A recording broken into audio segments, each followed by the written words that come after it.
மத்தியானத்துல இருந்து தாவேகாக்காரங்க ஒரே பரபரப்பு ஃபயர் விட்டுட்டு இருந்தாங்க. பாத்தீங்களா எங்க அண்ணன் விஜய், இந்த திமுகவுடைய முன்னாள் அமைச்சர் அவரு அனிதா ராதாகிருஷ்ணன் எப்படி எங்க அண்ணன் வந்து அரெஸ்ட் பண்ணாரு பாத்தீங்களா, மேடையில பேசுறதுக்கு எப்படி அரெஸ்ட் பண்ணாரு பாத்தீங்களான்னு எல்லாரும் ஃபயர் விட்டுட்டு இருந்தாங்க.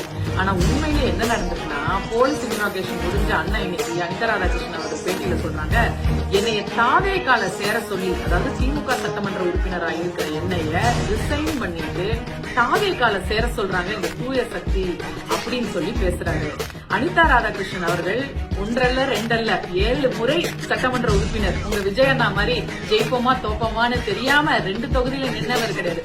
தொடர்ந்து 25 வருஷமா 7 முறை எம்எல்ஏ. அப்ப எவ்வளவு மக்களுடைய நன்மதிப்பை பெற்று இருந்தால் தொடர்ந்து ஜெயிப்பாரு. அப்படி இருக்கிறவரை தாவேக்கா பக்கம் இழுக்கிறதுக்காக இப்படி ஒரு பொய் வழக்க போடுறீங்க. நான் என்ன கேக்குறேன், மேடையில அவதூறு பேசினாருங்கிறீங்க, அந்த மேடை பேச்சுல அவர் யாரையும் குறிப்பிட்டு ஒரு இண்டிவிஜுவல் பேரை கூட சொல்லல. அதுக்கு நீங்க கிரிமினல் அரெஸ்ட் பண்ணுவீங்களா? அது நீங்க புக் பண்ண செக்ஷன்ஸ் எல்லாம் எப்படி பப்ளிக் டிஸார்டர் செக்ஷன்ஸ் போட்டிருக்கீங்க. முழுக்க முழுக்க அவதூறு பரப்புவது, இந்த மாதிரி அநாகரிகமா மேடையில பேசுறது உங்கள் அண்ணன் விஜய் அவர்களும். உங்க அப்படியெல்லாம் கேஸ் போடணும்னா ஆதா அர்ஜுனா மேல என்ன கேஸ் போடணும்? நேற்று என்ன பேசியிருக்காரு அவரு? போலீஸையே ரவுடின்ற அளவுக்கு பேசியிருக்காரு. அப்புறம் உங்க ஸ்ரீவைகுண்டம் எம்எல்ஏ ஒரு பாலியல் குற்றச்சாட்டு ஒரு பொண்ணு குடுக்கறாங்க, அது மேல எந்த ஆக்ஷனும் கிடையாது. கில்லி சரத் மேல ஒரு ஆக்ஷன் கிடையாது. ஆனால் இப்படி ஒரு ஃப்ரேமிங்க எங்களுடைய முன்னாள் அமைச்சர் எங்க அண்ணன் அனிதா ராதாகிருஷ்ணன் மேல நீங்க வைக்கிறீங்க.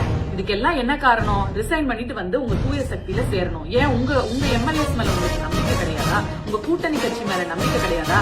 அவ்வளவு அதிமுக யாரு வந்தாலும் சேர்த்துக்கிறீங்க, அவங்க மேல நம்பிக்கை கிடையாதா? திமுக சேர்க்கணும்னு கடைசியா வர்றது என்ன நியாயம்?